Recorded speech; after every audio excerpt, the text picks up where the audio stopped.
just to do a presentation, a few minutes, and just explain about someone who is incredibly inspirational to me. So I want to introduce you to Dr. Ihaleakala Hew Len.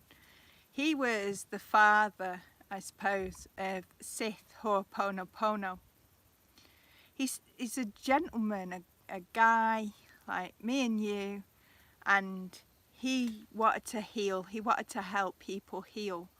So he went to university, he got a master's degree, and he spent over 30 years of his life helping people and helping to help, from that helping perspective. And he recognised after 30 odd years of doing it, possibly before, that it didn't matter how much you try and help, it just isn't helpful.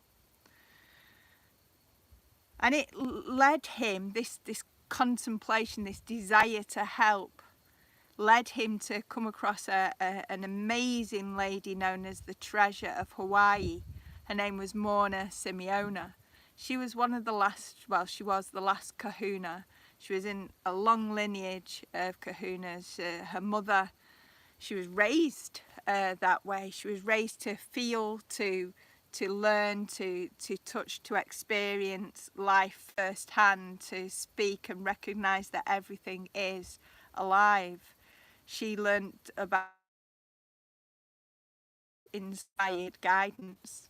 She would have known Ho'oponopono the traditional way, where people met in groups and people came together to make right, Ho'oponopono.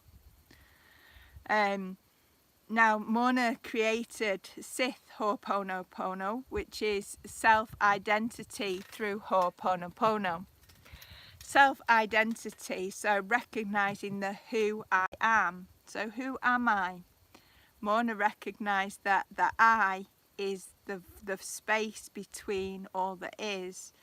There's a poem she did called that she shared called Who Am I, who is the I, and it explains that I is pretty much like you get in a Rumi poem. I is the all of everything. It's the absolute awareness, absolute intelligence, that presence that's never an absence.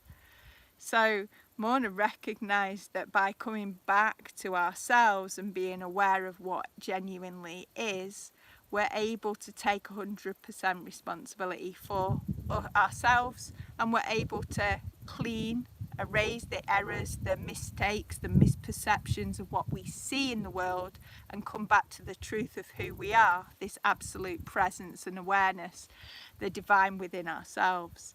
So Dr. Hew Len trained under Mauna Simeona in 1982, and then spent the last 30 odd years dedicated to Ho'oponopono, to living and breathing the Ho'oponopono. So taking responsibility, 100% responsibility. He knew the stories we tell ourselves don't matter. He knows it's just data playing out. So everything we think that there is, it isn't. It's just Maya, it's illusion. So we're to take 100% responsibility for ourselves and come back to ourselves, meeting ourselves in the here, in the now, in the presence, and erasing those memories through repentance and forgiveness. So it's saying, I'm thanking divinity through our conscious minds. Thank you for bringing up all what I see, as it is an opportunity to clean on the misperceptions that I've had about what reality is. And through cleaning on these misperceptions, I recognise there's only one truth in life, and that's myself and the divine within myself. And please help me to put this error right by cleaning and erasing and transmuting this, so that I can return to the divine that I was born as, this perfect, whole, complete being. And through doing that, we're able to return home to ourselves. Most recognisable is the Ho'oponopono prayer, which is, I love you. I am sorry. Please forgive me. I thank you.